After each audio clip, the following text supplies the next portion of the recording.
Bonjour à tous, bienvenue à vous, c'est 9h50 le matin, Bretagne. C'est parti pour 52 minutes d'émission. Nous ferons mieux connaissance aujourd'hui avec l'association Rêve de Clown, dont le siège est à Lorient, mais qui intervient sur tout le Grand Ouest pour améliorer les conditions d'hospitalisation des patients. Son président Michel Vaubman sera à nos côtés dans quelques instants. Et puis elle fête ses 20 ans avec un tout nouveau parrain et ambassadeur, le navigateur Erwan Leroux, récemment sacré champion de France de la classe 50, multi 50 même, dernier vainqueur de la Route du Rhum et dans cette catégorie est triple vainqueur de la Transat Jacques Vabre.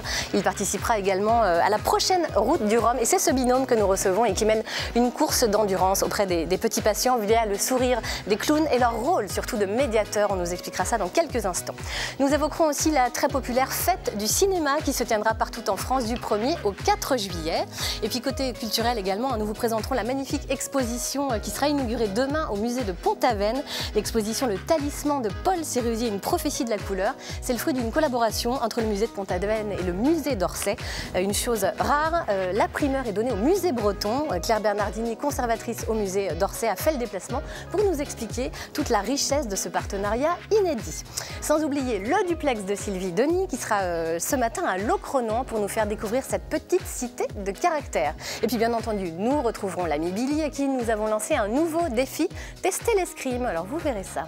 Allez, côté météo, bonjour ma chère Catherine. Bonjour Laurent, ça va bien? Qu'est-ce qui nous attend? Mais oui, ça va bien. Eh ben, il nous attend encore du soleil avec quelques petits nuages comme vous allez pouvoir le voir. Disséminés. Oui, on le voit à peine. Oh, à peine.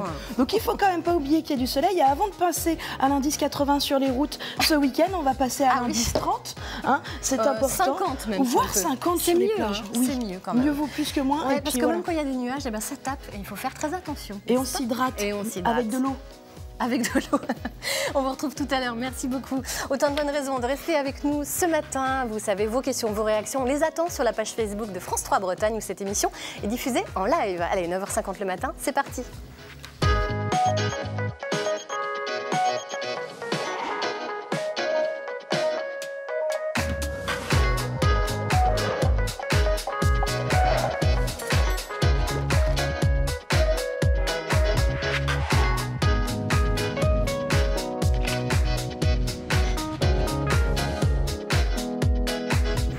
Bonjour à tous, bienvenue à vous en ce vendredi matin ensoleillé. Bonjour Michel Vaubman, on parlera avec vous de l'association Rêve de Clown, bien entendu. Bonjour Claire Bernardini, conservatrice au musée d'Orsay. Et puis bonjour Erwan Legal, navigateur morbihanais, qui nous fait l'honneur également d'être à nos côtés ce matin. Erwan Leroux, pardon. Oui, c'est breton, Leroux, le Gall. Bon. Vous le savez, c'est bientôt la fête du cinéma du 1er au 4 juillet avec toutes les séances au tarif unique de 4 €. Eh bien, on avait envie de commencer cette émission par un petit quiz cinéma. Alors, mais en rapport avec la mer, rassurez-vous. On va voir ça tout de suite. On va voir si vous êtes calés. Allez, je vous propose d'abord ce petit quiz. Qui interprète le rôle de Yann Kermadec dans le film En solitaire? Est-ce que ça vous dit quelque chose, les uns et les autres? Je t'en prie, Erwan. Alors, qui? Non, je l'ai là, mais oui. Je vois le... Michel? Non, parce que non, non plus. Non plus. François Cluzet. Voilà. Voilà, ben vous le voyez. Voilà. Allez, on passe à une deuxième petite question. En 1975, dans quel film la station d'amitié aux États-Unis est-elle rendue célèbre? Attention, attention, attention. Ça fait très peur. Ce sont des grands requins. Ça s'appelle... Ouais. Les dents de la mer. J'essaye d'aider, mais... Exactement. Allez, troisième question. Si je vous dis Roberto Mio Palmo, mais il faut le dire avec l'accent italien, donc voilà. Ouais, Roberto. Ça aussi, ça vous dit quelque chose? Oui, mais je vais laisser quand même la parole à monsieur Manard. C'est les spécialistes. La musique d'Éric Serra, forcément. Si je vous dis ça, c'est l'ultime indice. Le grand bleu. Le grand bleu, évidemment. Mais oui. Et dernière question, quel inventeur de scaphandre autonome porte un bonnet rouge dans le film L'Odyssée? Bon, là, c'est quelqu'un qui avait une calypso, hein, je crois. Bah, c'est ça. Bah, oui. Jacques-Yves Cousteau. Exact. Voilà. Bon, ben merci beaucoup à vous. Et puis, on va tout de suite, justement, voir un petit peu que cette fête du cinéma, ce ne sont pas forcément les multiplex, pas uniquement en tout cas. Ce sont aussi des cinémas associatifs, comme celui de Josselin. C'est un reportage d'Adélaïde Castier et de Christophe Rousseau. Bonjour, oh, c'est bien, vous sortez de ce temps-là, c'est bien. Derrière la caisse du cinéma Beaumanoir, Joël, bénévole depuis 15 ans. 4 fois par mois, elle officie à la vente de tickets. À ses côtés, 3 autres bénévoles sont présents cet après-midi-là pour assurer les séances du jour. J'ai toujours aimé le cinéma, donc du coup, je suis venue voir s'il y avait besoin de bénévoles. Et voilà, donc je suis arrivée comme ça. Puis après, j'ai transmis le virus à ma fille, donc ma fille qui est aussi bénévole, donc voilà, ça se perpétue. J'ai commencé par vendre des bonbons avec le panier. Et puis après, il y a une personne responsable qui m'a dit tu pourrais bien faire la caisse. Puis j'ai commencé, puis maintenant, ça fait 49 ans cette année que je suis au cinéma. À l'origine, le cinéma de Josselin était géré par la paroisse. La salle est ensuite devenue associative. Elle fonctionne aujourd'hui grâce à un réseau de bénévoles. Il n'y a aucun salarié. 7 séances sont proposées chaque semaine avec une programmation éclectique pour toucher différents publics. Pour moi, c'est très important, je le vois comme un service public. Voilà. Donc, donner l'accès au plus grand nombre avec une politique de tarifs assez bas pour pouvoir donner accès aux gens les plus modestes. On a une moyenne de 4,50 € pour le ticket. Si vous allez dans les grandes agglomérations, c'est autre chose. Le cinéma de Josselin ne joue pas dans la même cour que les gros multiplexes. Il n'empêche qu'il a fallu investir dans l'acquisition d'un projecteur numérique pour continuer à faire fonctionner la salle. Le budget repose sur l'apport de subventions, tout cela reste donc fragile. Mais le public reste attaché au lieu. Garder un cinéma en milieu rural, c'est vital. C'est quelque chose d'important pour vous de venir ici? Oui. Pour garder justement ce cinéma-là. Puis à Josselin, il n'y a plus grand-chose, donc il faut laisser. Il faut le faire vivre. C'est très bien, il faut qu'il continue comme ça, il ne faut surtout pas qu'il disparaisse. Ça serait dommage, mais je sais que c'est pas facile parce qu'avec les grands cinémas, Vannes, etc., c'est vrai que c'est compliqué. Comme le cinéma de Josselin, 14 autres salles du Morbihan sont associatives. Pour s'épauler, elles sont réunies dans un réseau et elles organisent ensemble chaque année un festival jeune public. Ce cinéma de Josselin, donc, où vous retrouverez également la fête du cinéma du 1er au 4 juillet. Nous allons rester dans le domaine culturel tout de suite avec Claire Bernardi qui nous a rejoint, qui est conservatrice peinture au musée d'Orsay et co-commissaire de l'exposition Le Talisman de Paul Sérusier au musée de Pont-Aven. Inauguration demain, c'est bien ça Claire? On va expliquer un petit peu pourquoi vous êtes ici ce matin. Je voulais d'abord évoquer avec vous donc, ce partenariat entre le musée d'Orsay de Paris et le musée de Pont-Aven mis en place en 2007. Pourquoi vous avez décidé de vous associer au musée de Pont-Aven ? Alors, c'est une association qui s'est faite assez naturellement en raison de la nature des collections du musée d'Orsay. Pour le musée d'Orsay, il était important, et nous gardons cette ligne-là, de mener des partenariats en région. Et le musée de Pont-Aven, comme vous le savez, est un musée consacré à l'école de Pont-Aven et à la figure de Gauguin et des artistes qui ont travaillé dans sa suite. Les collections du musée d'Orsay sont très riches dans cette veine-là, et notamment des œuvres de Gauguin et de Sérusier, d'Émile Bernard, qui seront d'ailleurs montrées pour partie dans cette exposition qui ouvre demain ses portes. Alors c'est une collaboration unique en Bretagne, on va quand même le souligner, c'est important. Le Talisman de Paul Sérusier, c'est une première exposition commune présentée dans chacun des 2 musées. Mais alors ce qui est assez original, c'est qu'on va commencer par la Bretagne. C'est la Bretagne qui a la primeur et ce sera ensuite exposé au musée d'Orsay, c'est ça? Oui, tout à fait. C'était important pour nous, pour les deux musées, d'initier ce partenariat par les expositions, par l'étape de Pont-Aven.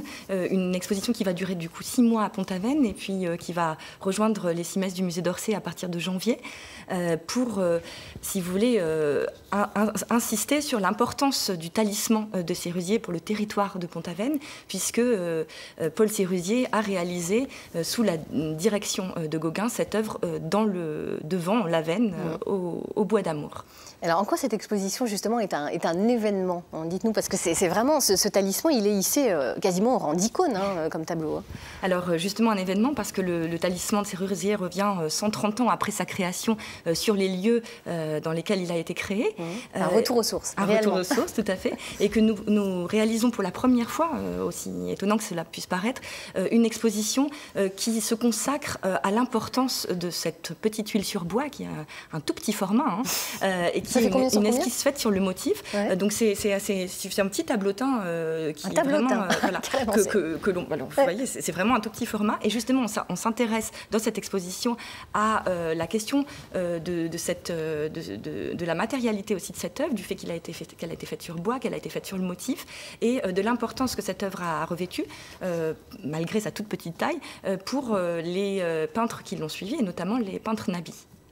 Alors parlez-nous quand même de cette fameuse leçon du bois d'amour de Gauguin, parce qu'on aimerait en savoir un petit peu plus justement. Alors en effet, une sorte de mythe s'est créé autour de la confection de cette œuvre, puisque Sérusier lui-même est le premier à raconter à ses amis la leçon au bois d'amour. Donc il raconte que Paul Gauguin, alors que Sérusier allait repartir à Paris, accepte de donner une leçon au jeune Sérusier, qui est encore étudiant à l'école des Beaux-Arts et à l'Académie Julian à Paris à ce moment-là. Et Paul Gauguin lui dit « Comment voyez-vous ce paysage qui est devant vous? Vous voyez du rouge, mettez du rouge. Vous voyez du bleu, mettez du bleu. Mettez du vert. » Et donc c'est une leçon sur ce qu'on appelle le synthétisme en peinture, une façon d'exprimer à la fois ses émotions en peinture et de se dégager peut-être de la retranscription directe du motif pour aller vers une peinture qui est une peinture de la couleur et de la forme. Alors, votre objectif, c'est de nous faire découvrir évidemment cette œuvre emblématique, mais c'est aussi de tordre le cou aux idées reçues autour de cette œuvre. Ça, c'est important de le préciser quand même. Oui, tout à fait, parce que comme vous le disiez, une sorte de légende s'est construite dès le départ autour de cette œuvre. Maurice Denis, qui a été celui qui a pu prêcher la parole autour de la leçon de Gauguin, a dès le départ dit que c'était une œuvre qui avait été peinte sur un couvercle de boîte à cigares. Et donc cette chose étrange est restée dans la mémoire collective, et notamment en histoire de l'art. Et des analyses plus précises sur cette peinture ont pu prouver qu'il ne s'agissait pas du tout d'un couvercle de boîte à cigares, qui a parfois été utilisé comme support à la peinture, mais d'un petit panneau de bois qui était utilisé assez couramment par les artistes pour peindre des esquisses. Alors, autour de ce talisman, vous allez présenter quelques œuvres phares également, car vous avez prêté aussi, dans le cadre de cette exposition, des œuvres du musée d'Orsay. Oui, alors 17 œuvres du musée d'Orsay sont prêtées pour 6 mois à Pont-Aven. C'est un événement assez considérable, avec des œuvres importantes de nos collections, et notamment des Gauguin, un grand Émile Bernard. Nous prêtons et nous déposons assez fréquemment à Pont-Aven dans le cadre de ce partenariat, mais là il s'agit d'un prêt de grande ampleur. Et aux côtés de ces œuvres comme La Marine avec vache que vous voyez sur l'écran de Gauguin qui sont prêtées pour cette exposition, des collectionneurs particuliers nous ont prêté des œuvres majeures de leur collection et très peu connues du public, ainsi que des musées bretons. Donc tous les musées de Bretagne se sont associés aussi à cette exposition pour prêter des chefs-d'œuvre de leur collection. Et alors, on va terminer par une citation d'Estelle Guy-Début, qui est donc la conservatrice du musée de Pont-Aven. Pour elle, ce prêt représente l'aboutissement du chantier du nouveau musée de Pont-Aven. Pourquoi, à votre avis? Elle dit ça. C'est fort comme phrase, quand même. Oui, on est très honorés de pouvoir... Voilà, on la remercie beaucoup, et c'est vrai que ce partenariat s'est fait vraiment... C'était un plaisir de travailler ensemble.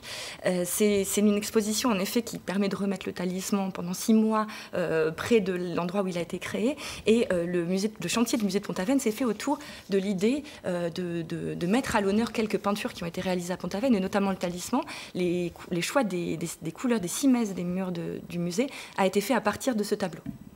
Et ben voilà, écoutez, on mesure la chance que nous avons, nous Bretons, d'avoir le talisman chez nous, de retour, un retour aux sources. Donc, merci beaucoup Claire Bernardi, et puis on va donc évidemment inviter les Bretons à aller pousser les musées, les portes du musée de Pont-Aven, évidemment, dès demain, puisqu'il est inauguré demain, et ça va durer 6 mois. Vous avez un petit peu le temps d'y aller. Merci à vous. Je vous propose qu'on aille retrouver une autre œuvre, c'est de Locronan, là, une petite cité de caractère, jolie, magnifique également, qu'il nous faut découvrir, et c'est Sylvie Denis qui sera notre guide ce matin. Bonjour Sylvie.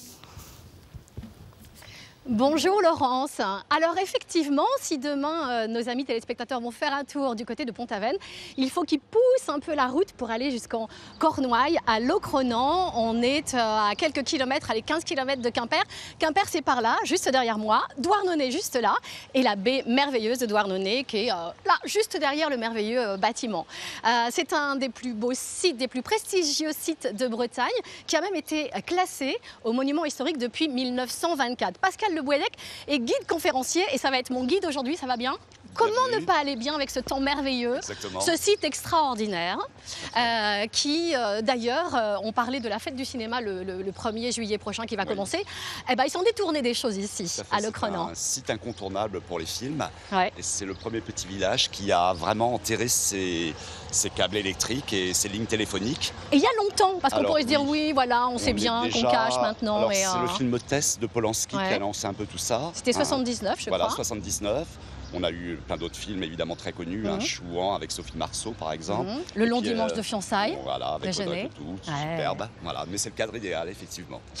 Pas un câble téléphonique, pas un fil électrique, à peine quelques voitures, des dizaines, des centaines de touristes. Le Crenant a vraiment voilà, une sympathie, les touristes ont une sympathie particulière pour ce village. C'est une étape vraiment incontournable quand on vient dans la Cornouaille. Bon, en même temps vous êtes d'ici, donc vous êtes forcément un peu chauvin.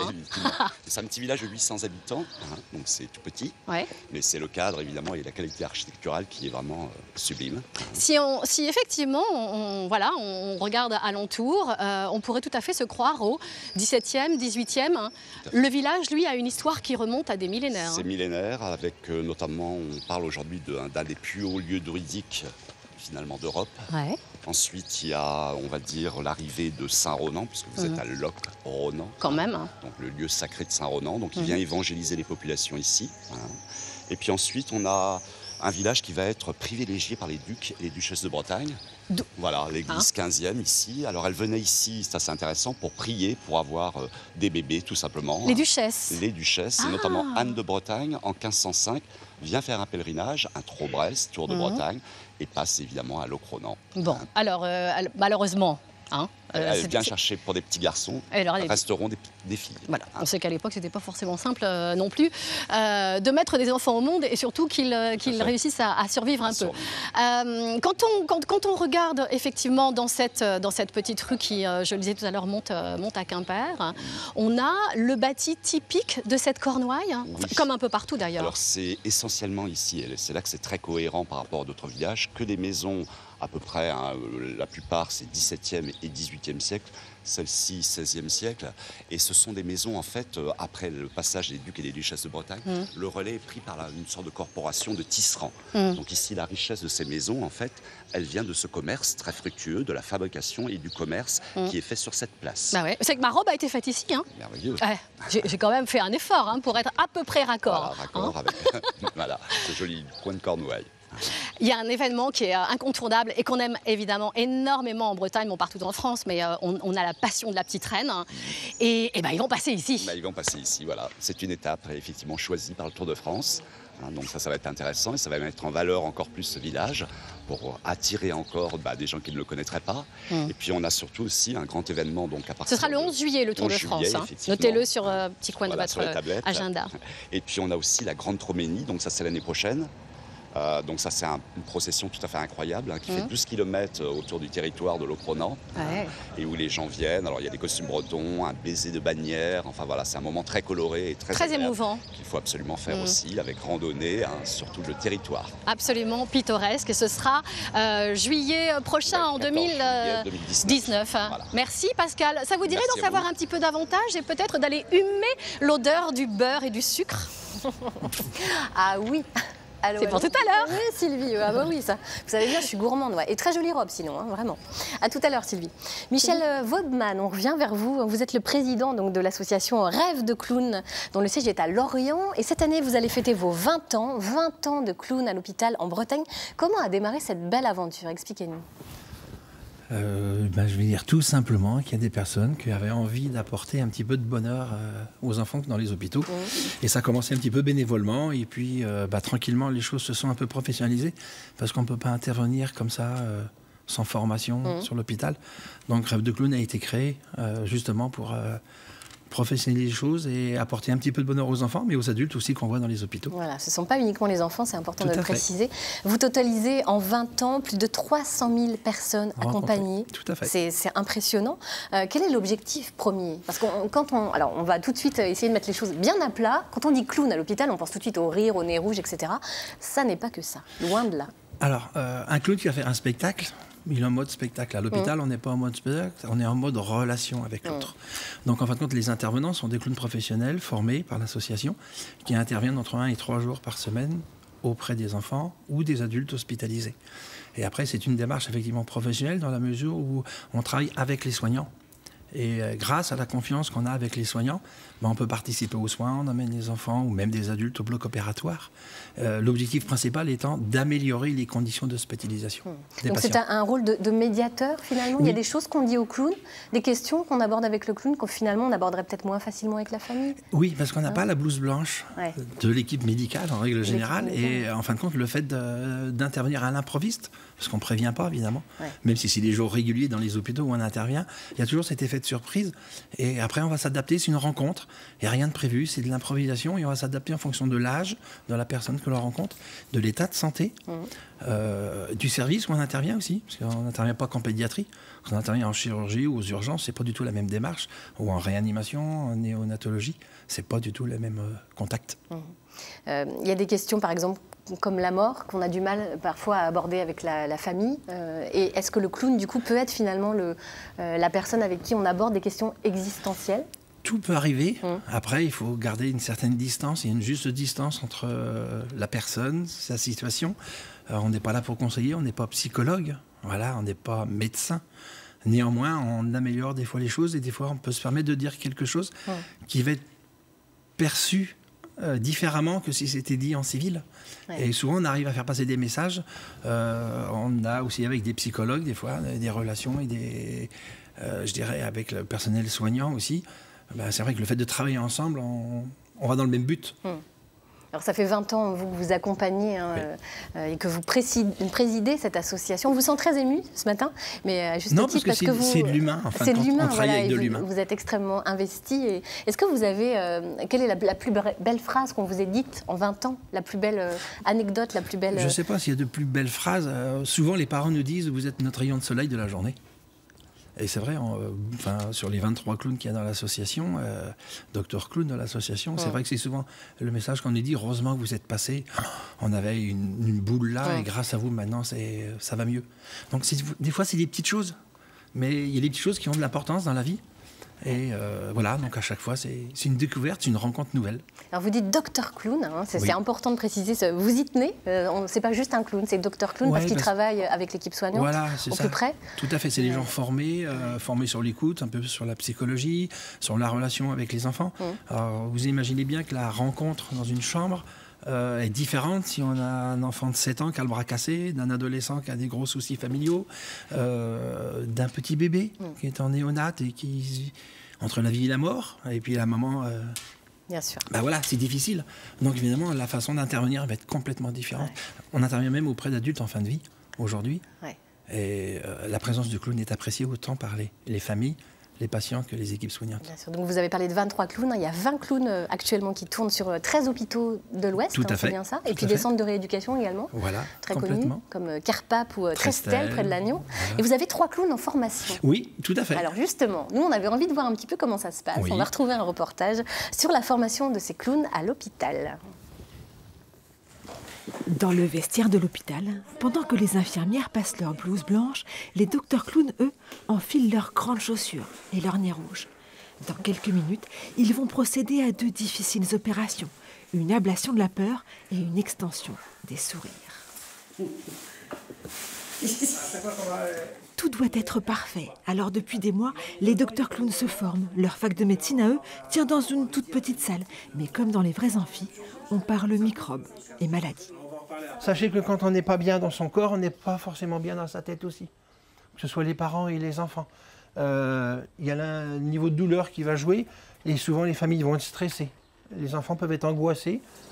On va être là pour rassurer. D'accord ? On va adapter la voix. On va peut-être parler beaucoup plus bas, comme ça. Le docteur Mimiche exerce dans de nombreux hôpitaux. Il connaît les médicaments et les potions qui font du bien. Les mots doux, les bisous et les éclats de rire. Un enfant qui a peur de quelque chose, si on va réussir à lui expliquer avec des mots de clown et il va rire de notre explication, eh ben, on aura dédramatisé le soin qui va suivre. Quand on a peur de quelque chose et qu'on en rit, c'est qu'on n'a plus peur. Dans la classe, les futurs docteurs Bull, Octave et Gaspard Elkouyon ont déjà choisi leur spécialité. Ils seront titillologues ou cardiologues. Les médecins s'occupent du corps et moi du cœur. Alors moi, c'est le cœur qui bat, c'est le cœur d'amour. Ouais, ma spécialité, c'est, on pourrait dire, de dessiner des fenêtres dans les chambres qui peuvent s'ouvrir. Quand ils arrivent dans les couloirs de l'hôpital, les regards se tournent vers ces drôles de médecins. Mais pour rentrer dans les chambres, en plus de son nez rouge, il faut montrer patte blanche et propre. C'est pour ça qu'il y a eu 2 fois d'un coup. Box 3, on a Clarisse qui a 12 ans. Elle est un peu stressée, donc comme ça va la faire rigoler. Ça va être d'accord. Moi, je prends ça parce que c'est espagnol. Allez-y. La sierra, morena cielito lindo viene bajando. Olé! J'ai l'impression qu'on sème des petites bulles de bonheur. Tout simplement, on apporte des sourires et on se rend compte qu'on va dans un milieu où c'est blanc, où les gens sont angoissés, tous les interlocuteurs sont assez angoissés. Et là, nous, on arrive avec quelque chose de différent et on sème des sourires. Je t'ai pas demandé si tu voulais être mon copain. Tu veux bien être mon copain? Super. Les opérations des docteurs clowns se font toutes à cœur ouvert, très grand ouvert. C'est super. Et puis la grande sœur, c'est parce que À cœur ouvert, très grand ouvert, magnifique reportage de Séverine Breton. On voit dans ce reportage, ça s'improvise pas d'être clown à l'hôpital. On rentre dans un univers quand même extrêmement sensible, fragile. On voit, il faut combien de mois de formation pour ces clowns? Alors les clowns, on les recrute dans la mesure où ils ont un bagage artistique déjà établi. Oui. Et après, on les forme pendant 4 mois. 4 mois, ils ont 4 un mois mois de formation en salle où on leur apprend tout un tas de choses pratiques, théoriques, sur le monde de l'hôpital, sur tous les protocoles d'hygiène. Voilà. Et après, ils ont 3 mois on travaille avec nous, avec des clowns certifiés. Certifié. C'est important ce que vous dites parce qu'en fait, aujourd'hui, c'est un vrai métier d'être clown à l'hôpital. C'est reconnu, c'est ce que vous expliquiez. Exactement. En septembre 2015, le gouvernement français a créé le métier de clown hospitalier dans la rubrique des métiers. Comme il y a boulanger, chirurgien, il y a clown hospitalier. Donc c'est une reconnaissance du travail qui est effectué par des associations sérieuses. Parce qu'on ne peut pas imaginer qu'une infirmière soit bénévole à l'hôpital. Je pense pas. Docteur clown, c'est un vrai métier. C'est une formation et aujourd'hui, c'est vrai qu'on nous sollicite partout. Ouais. Alors, ce qui explique aussi que les gens, par exemple, qui vous contactent pour être bénévoles, imaginent qu'ils vont intervenir à l'hôpital. Mais non, pas chez vous. Alors, chez nous, il y a des bénévoles, bien entendu. Bien sûr, mais les bénévoles ne vont pas à l'hôpital. Les bénévoles sont des ambassadeurs de l'association qui font connaître l'association dans les quartiers, dans les communes où ils habitent. Et on a besoin aussi de créer des comités de bénévoles, mais ils ne vont pas à l'hôpital. C'est un vrai métier. Vous en cherchez toujours, des bénévoles? C'est le moment de lancer un petit appel aux Bretons qui nous écoutent. Bien entendu, il n'y a pas de souci. Ils peuvent nous contacter au siège régional à Lorient, il n'y a pas de souci. D'accord. Alors, vous fêterez vos 20 ans là, en octobre-novembre. Oui. Ça va être un grand événement. Bon, disons que c'est un grand événement, c'est important, effectivement. Voilà, donc on marquera quelque chose en novembre, notamment dans le Morbihan, sur Lorient et Vannes, parce que c'est important, oui. Et puis il y a un autre grand événement qui a été fêté hier et annoncé hier. Vous avez un nouveau parrain, Erwan Leroux, le navigateur, avec qui on discutera tout à l'heure justement de son engagement avec beaucoup de cœur et de générosité. On vous retrouvera dans quelques instants. Pour l'instant, je vous propose de retrouver un autre garçon qui a du cœur. Il s'appelle Billy et on lui a lancé un défi, vous allez voir, tester l'escrime. Bonjour Billy. Bonjour Laurence, bonjour à tout le monde sur le plateau. Alors ce matin, je suis en très bonne compagnie. Je suis avec le club d'escrime de Béton et plus spécialement Morgan. Bonjour Morgan. Bonjour Billy. Tu vas bien? Très bien. Bon, alors je suis ici aujourd'hui avec tous les garçons. On est là pour découvrir l'escrime. Alors raconte-nous un petit peu à Béton, là, comment ça se passe l'escrime, pardon. À quel âge on peut commencer?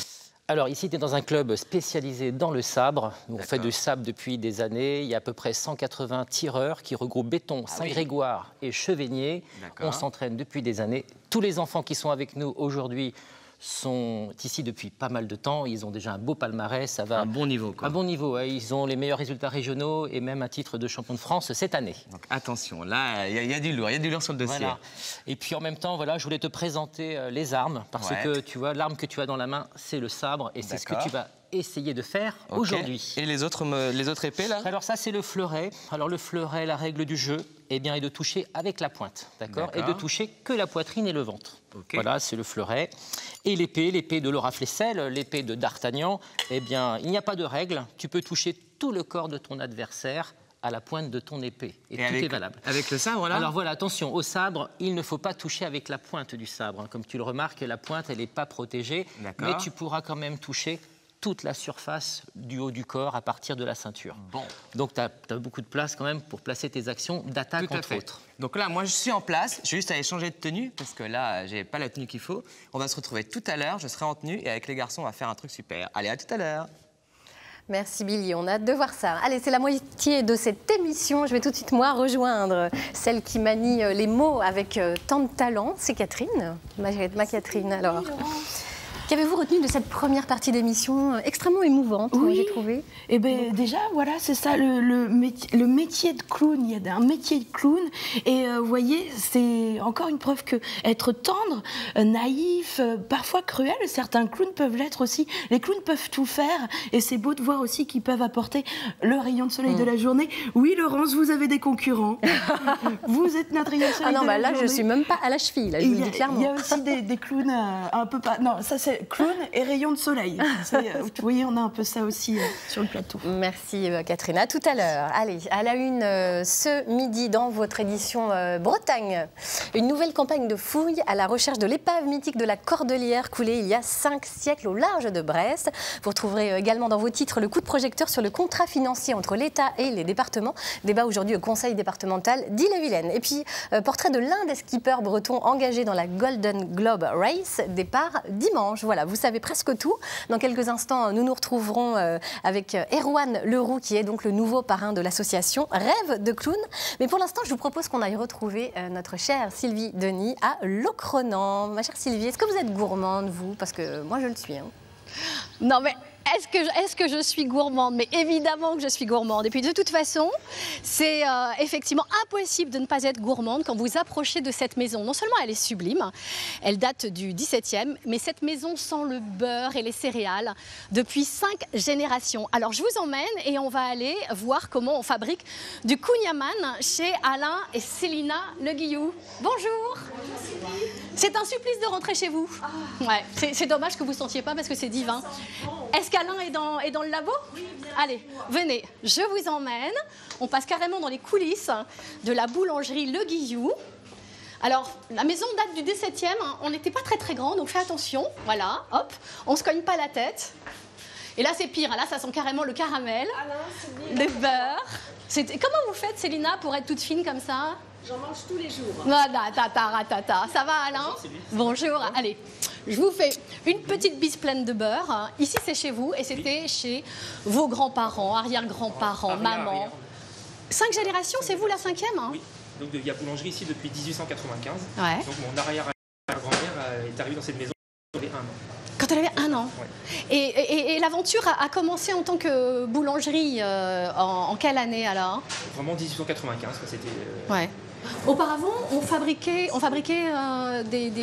du chanvre ici, c'est ça? Oui, c'est ça, oui. Et puis après, pour les toiles, pour la marine à voile, et la maison servait pour estampiller les toiles. Bon, ça sent meilleur, hein, le beurre et le sucre que la toile de chanvre. Alors voilà le travail d'Alain et de ses collaborateurs. C'est toute une histoire de kouign-amann breton, en Bretagne. Hein. Donc ça veut dire gâteau au beurre. Ouais. Tu m'étonnes.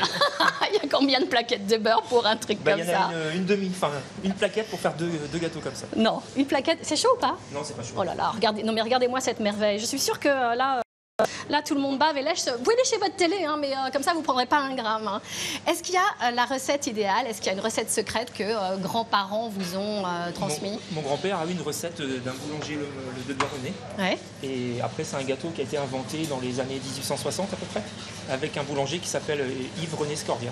D'accord. Je pense qu'il y avait une pénurie de farine à cette époque-là, et donc il a utilisé du beurre et du sucre dans des proportions énorme. Et donc ça a donné, il a quand même cuit son gâteau, la pâte il pensait que c'était raté, il l'a cuit et c'est l'origine du... C'est toujours joli les histoires qu'il y a devant les trucs ratés comme ça. On connaît l'histoire des frangines tatins qui ont fait tomber leur gâteau. Et bien là, imaginez de faire un gâteau à partir d'une pâte à pain finalement, c'est ça? C'est ça, c'est une pâte à pain, il y a un tout petit peu moins de levure.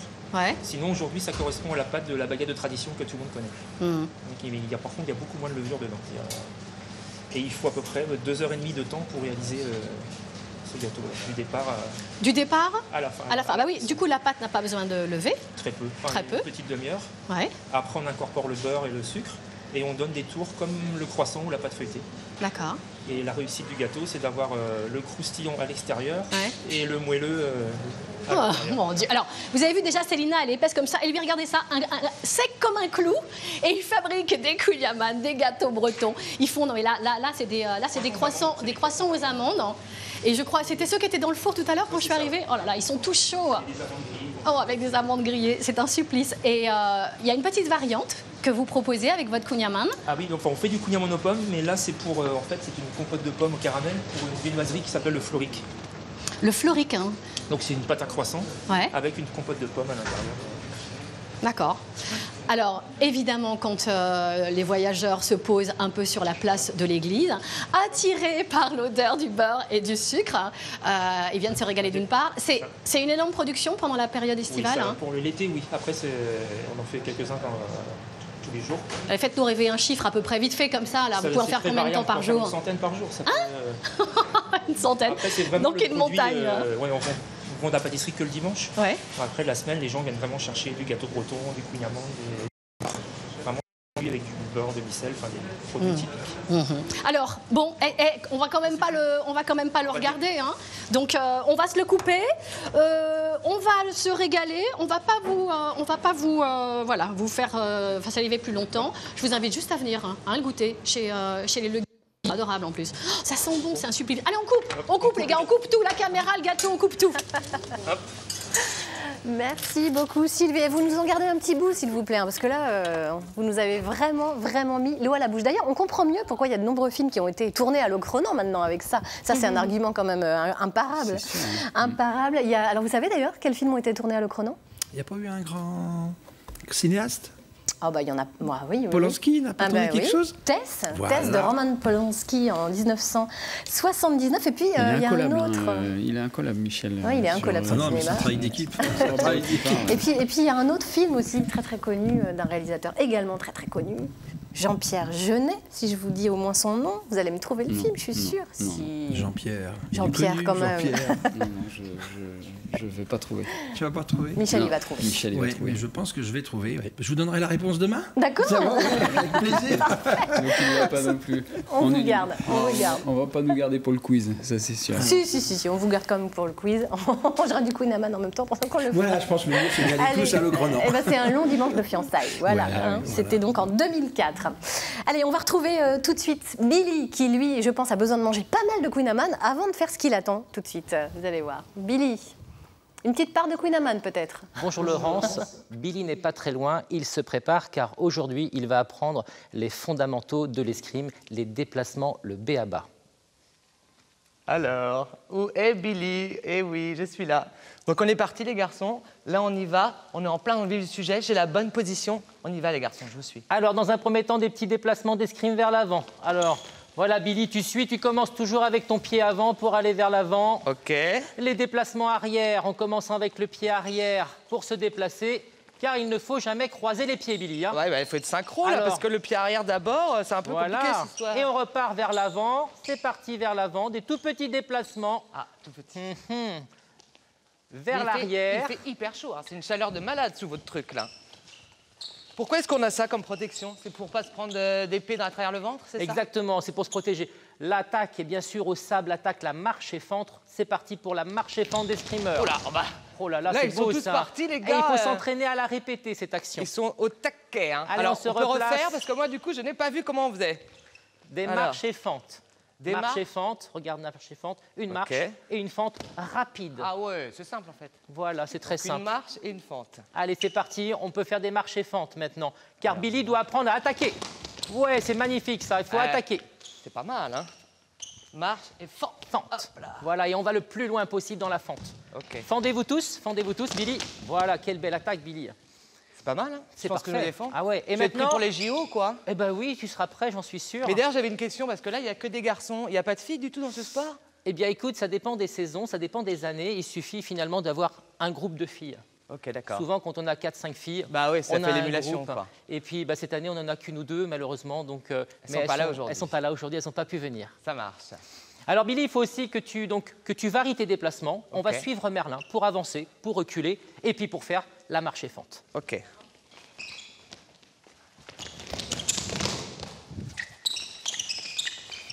Encore une. Alors, Billy, tu sais qu'à l'escrime, il faut savoir attaquer. Et là, tu as prouvé que tu étais un bon attaquant. Tout à fait. Mais malheureusement, marche et fente très très bien. Exact. Mais ça ne suffit pas. Hein. Il ne faut pas qu'attaquer, il faut aussi se défendre. Et pour cela, il faut faire des parades ripostes. La parade, c'est pour se défendre.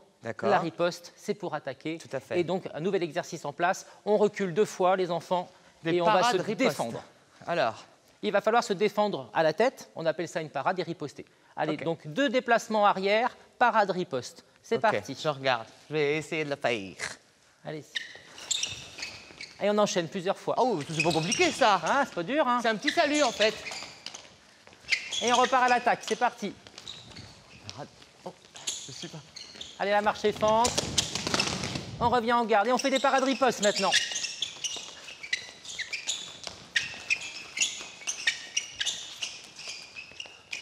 Bon, eh ben moi je fais des parades. On y va les garçons, on continue. Je fais des parades ripostes, des au revoir, des bonjours. Je suis un petit peu perdu, mais tout à l'heure on va avoir un match et là je vais leur montrer à tous ces petits garçons là que l'épée c'est mon truc. Allez, à tout à l'heure les filles. Parade riposte.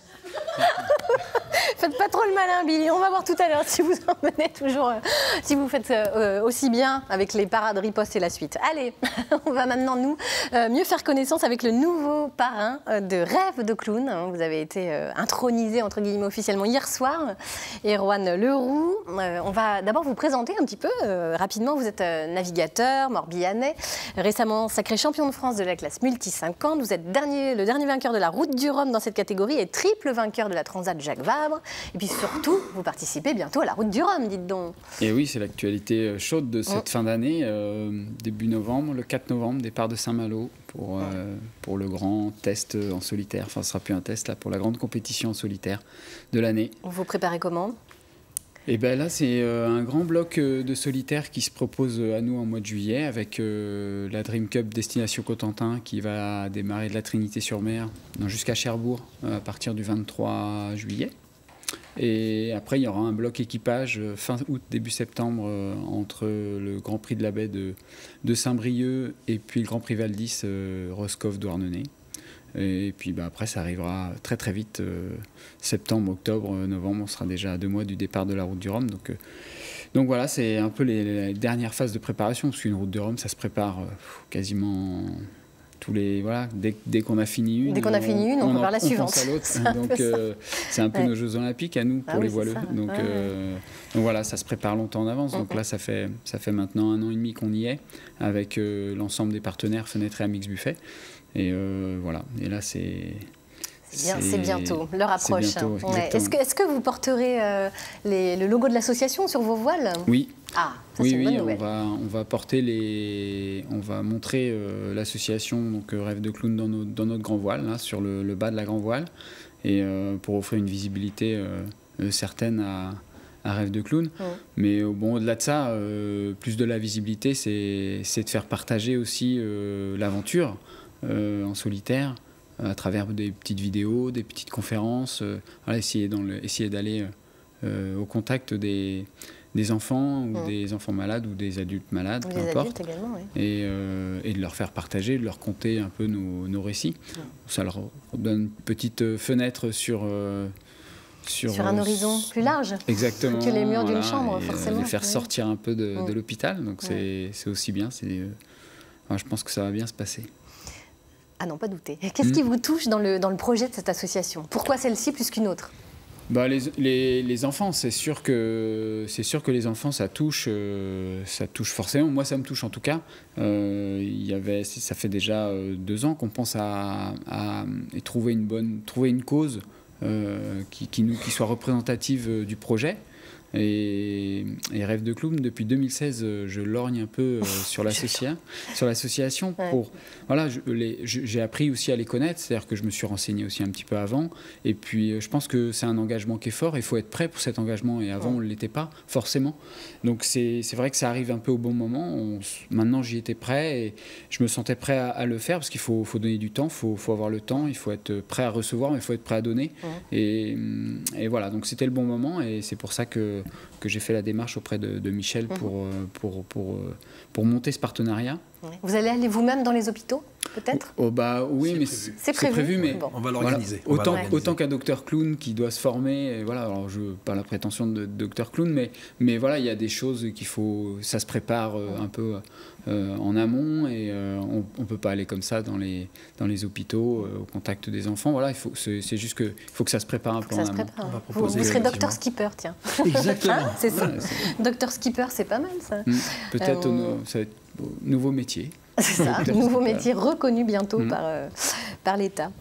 Comment vous avez pris l'engagement justement d'Erwan? C'est lui qui vous a contacté? Oui, on s'est rencontrés en fin de compte à l'occasion d'une manifestation sur Vannes. Et en fin de compte, c'est vrai qu'on a sympathisé très très vite. Et dans la vie, quand les atomes s'accrochent et qu'il y a quelque chose à faire ensemble, et Erwan a de très belles qualités humaines. Et je pense qu'on s'entend bien, on a les mêmes valeurs, les valeurs de la vie, les valeurs de l'engagement, les valeurs du dépassement de soi. Et puis il faut se dire que dans la vie, qu'on soit sur l'eau, dans des conditions difficiles ou dans une chambre, il faut quelque part se battre un peu contre soi pour aller plus loin. Donc j'ai un beau témoignage d'amitié envers l'association et merci. Non, mais c'est la solidarité, le partage, voilà, c'est vrai que ce sont les valeurs au quotidien qu'on essaye de faire partager dans le team. Et donc voilà, donc c'est vrai que c'est naturel en fait. Notre rencontre, ça a tout de suite matché et puis voilà, vous vous êtes bien trouvés. Exactement. Et vous allez faire rêver les enfants et les adultes à l'hôpital avec vos aventures en mer. Merci à tous les deux d'avoir été à nos côtés. Qu'est-ce que vous diriez de retrouver notre ami Billy? On va voir où il en est et s'il fait toujours autant de malin. Le match. Tout à fait, Laurence. Alors, nous sommes là. Maintenant, je suis bien équipée. Tout à l'heure, je n'avais pas ce masque. Maintenant, j'ai le masque. Alors, nous allons faire un match. C'est ça, Morgan? Oui, un combat d'escrime. Un combat d'escrime. Donc, il faut se mettre en position? En position, en garde, derrière ta ligne de mise en garde. Alors, derrière la ligne blanche, on appelle ça une ligne de mise en garde. D'accord. Attention, une piste mesure 14 mètres. Billy, tu n'as pas le droit de reculer derrière la ligne blanche, la ligne jaune, ici. La dernière, là. La dernière, sinon tu es considéré comme éliminé, touché par ton adversaire. Attention, Billy, il y a des choses que tu n'as pas le droit de faire. Tu n'as pas le droit de taper trop fort sur ton adversaire. Ça doit aller. Au sabre, tu n'as pas le droit de le toucher avec la pointe. Car au je le touche avec quoi? Avec la lame de ton sabre sur toute la partie supérieure du corps. Comme la ça. tête et les côtés. D'accord? Les épaules, les bras, tout ça. C'est parfait. Fais bien attention à ta main arrière, tu dois la cacher derrière le dos également. Comme ça? Très bien. Voilà, c'est parfait. Comme ça, là, c'est ça? Exactement, pour protéger ta main. Bonne chance, Billy. Écoute bien, car pour démarrer un combat, il faut écouter l'arbitre. D'accord. En garde. Mais là, je peux avancer. Ça me fait peur, cette histoire. Tu peux faire ce que tu veux, mais n'oublie pas les fondamentaux que tu as fait tout à l'heure dans tes déplacements. Alors, en garde. Ramasse, attaque. Êtes-vous prêts? Allez-y pour jouer. Allez, n'oublie pas tes marches et fentes, Billy. Pour gagner, il faut attaquer au sabre. Voilà, touché, Billy. Un point pour toi. J'ai l'impression qu'il se laisse faire, là. Ah, peut-être pas. Non, mais il ne faut pas que tu te laisses faire, Merlin. Il faut y aller à fond. Et on se replace et on va pouvoir redémarrer. Alors voilà, Billy, quand on commence un combat, on redresse son sabre en l'air. C'est plus facile pour l'attaquer. Et n'oublie pas tes parades ripostes aussi, comme tu as vu tout à l'heure. En garde. Riposte. Êtes-vous prêts? Allez-y. Hop là. Hop là. Parade riposte. Oh là! Ah oui, on a bien entendu. Allez, Merlin a attaqué, il a touché. Un point pour Merlin. Et là, je pouvais pas me tromper, j'ai bien entendu. N'oublie pas, Billy, le premier qui attaque l'autre a gagné. Le premier qui attaque l'autre a gagné. En garde, êtes-vous prêts? Allez-y. Hop, hop, hop. J'ai l'impression d'avoir touché en même temps. Moi, j'aimerais bien que Merlin t'attaque à la tête pour voir une belle parade riposte, par exemple. Ah ouais? Là, ça fait 2 fois qu'il m'attaque à la tête. Allez-y. Alors, je crois qu'il va aller à la tête. Parade, riposte, tac. Oh oui, alors bouge plus, mets-toi en garde. En garde. Voilà, la parade. Merlin attaque la tête, la parade comme ça, Merlin attaque la tête. Oui, d'accord. Voilà, la belle parade. Ok, et ça ensuite, marche. tu n'as plus qu'à riposter. D'accord. Voilà la belle action. Ah ça, j'aimerais bien qu'on Allez, on la fasse. refait. On la refait. Allez, alors on y va. Regardez, êtes-vous prêts, allez-y. Oh, pardon, ok. Tac, hop, Et hop. voilà, la belle parade riposte. Pas mal Un du tout. point.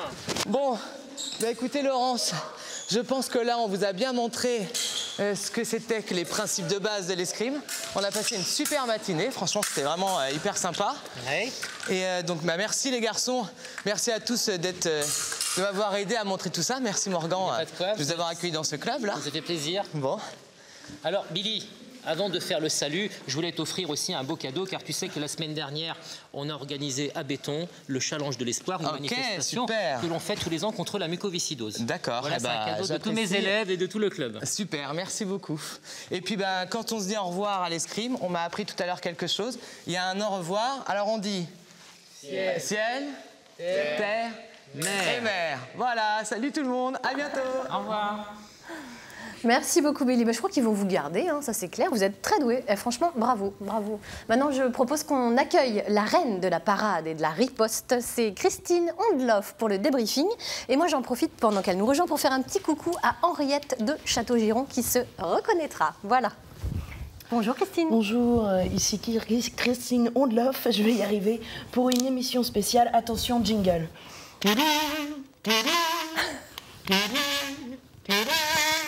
Ils sont organisés, ils sont dangereux, sexe, crime et trafic de drogue, en exclusivité sur le plateau de France 3, avec notre émission Faites entrer les chaperons, une enquête exclusive sur la mafia bretonne.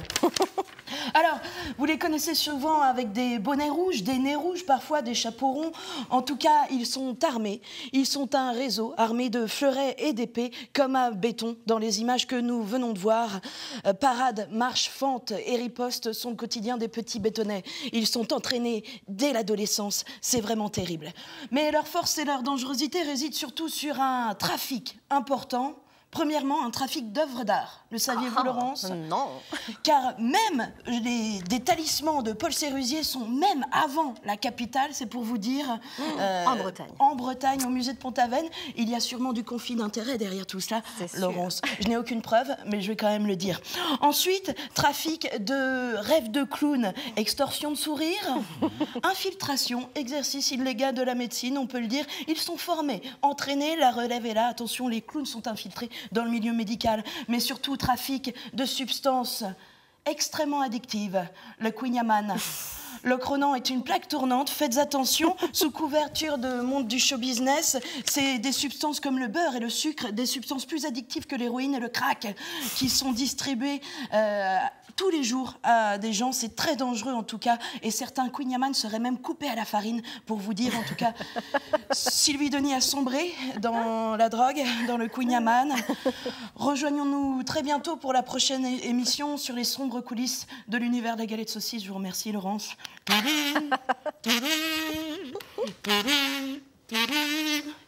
Merci Christine Ondloff, merci infiniment.